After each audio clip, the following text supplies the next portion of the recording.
So today I'll be showing you how much taxes do we pay through an example, and then I'll explain a few ways of minimizing the taxes.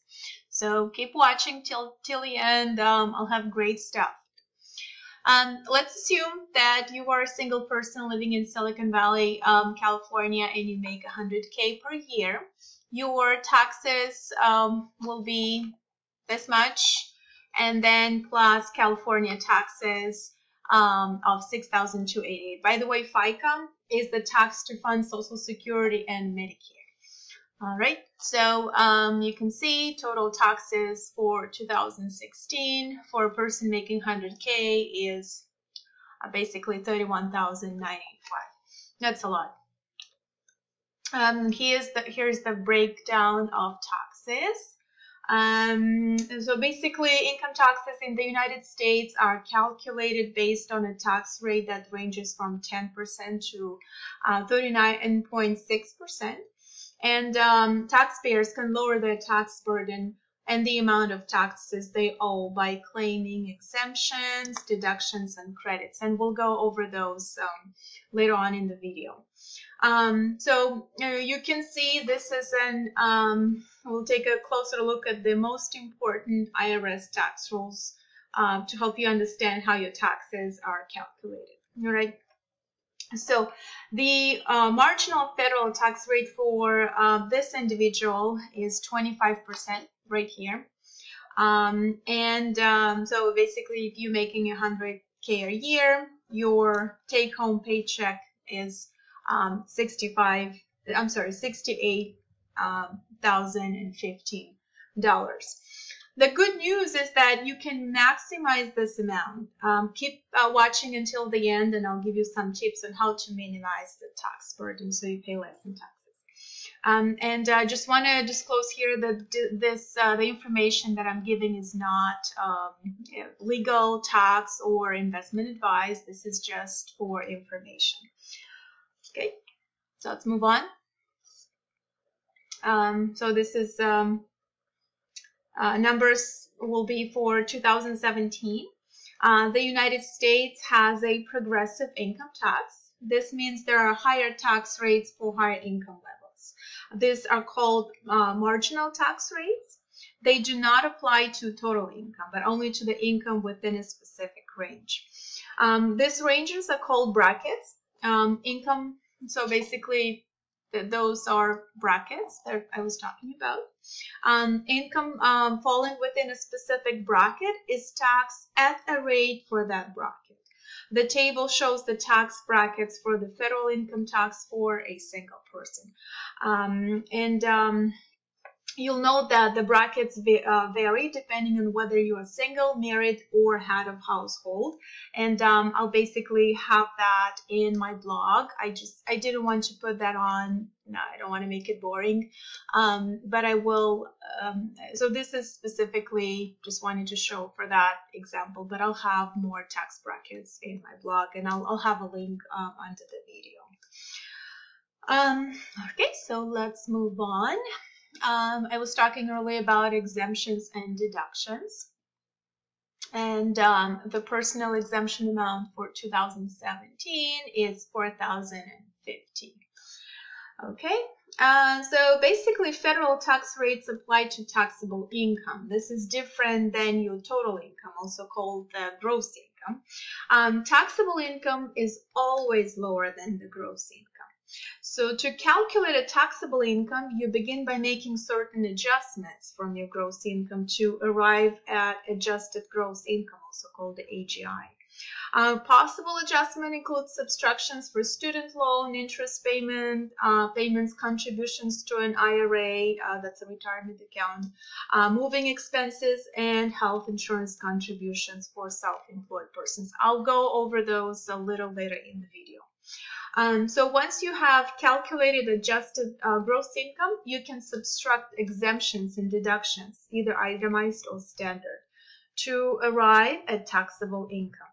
So again, for 2017, the exemption is equal to $4,050. So exemptions can be claimed for each taxpayer as well as dependents, such as a spouse and children. For each exemption claim, you can subtract $4,050 from your taxable income. Deductions are somewhat more complicated. Many taxpayers claim the standard deduction, which varies depending on the filing status, as shown in this table. So that basically would be the deduction that I was talking about. All right, so these are some of the most common tax credits. And so here I'll show the credits, and then on this side I'll have the deductions, etc. So the earned income tax credit, the maximum amount available is $6,318 for taxpayers filing jointly who have 3 or more qualifying children. So this credit depends on the income, and not everyone can qualify for that. Let's move on to the child independent care credit. The value used to determine the amount of credit may be refundable, and it's $3,000. Keep in mind that this is the value of the expenses used to determine the credit and not the actual amount of credit. And it also depends on how much money you make, household, I should say. Next one is adoption credit. For 2017, the credit allowed for an adoption of a child with special needs is $13,570, and the maximum credit allowed for other adoptions is the amount of qualified adoption expenses, up to $13,570. So again, phase-outs apply beginning at taxpayers with modified adjusted gross income in excess of $203,540, and completely phased out for the taxpayers that make more. So their modified adjusted gross income of $243,540 or more. Next one is the Hope Scholarship credit. The maximum credit allowed is $2,500. Again, keep in mind income restrictions apply for this one as well. Next credit for education is the lifetime learning credit. Again, income restrictions apply. For 2017, the adjusted gross income amount used to determine the reduction in the lifetime learning credit is $56,000 for single filers and $112K for joint filers. So let's move on to the deductions. Some of the most common tax deductions, deferrals, and excluders are on this side. As I mentioned, the first one is student loan interest deduction. So for 2017, the maximum amount that you can take as a deduction for interest paid on student loan is $2,500. Again, phase-outs apply. Applies for taxpayers with income, with higher income, right? Next one is the foreign earned income exclusion. So the exclusion is $102,000 and $100. All those again depend on income. Another one is transportation and parking benefits. The limitation for the qualified transportation fringe benefit is $255 for transportation in a commuter highway vehicle or any transit pass, as well as qualified parking. And then another one, very good one, is a medical savings account. For 2017, the high deductible health plan means for participants who have self-only coverage in the medical savings account, an annual deductible that is not less than $2,250, but not more than $3,350. So for self-only coverage, the maximum out-of-pocket expense amount is $4,500, and there are slightly different numbers for family medical savings accounts. All right, so as I said in the beginning, I will show you, I'll just list a few ways that you can due to lower your taxable income. So the first one is contribute to a retirement account plan such as IRA and or 401k. Also, if you can donate to charity, that will decrease your taxable income as well.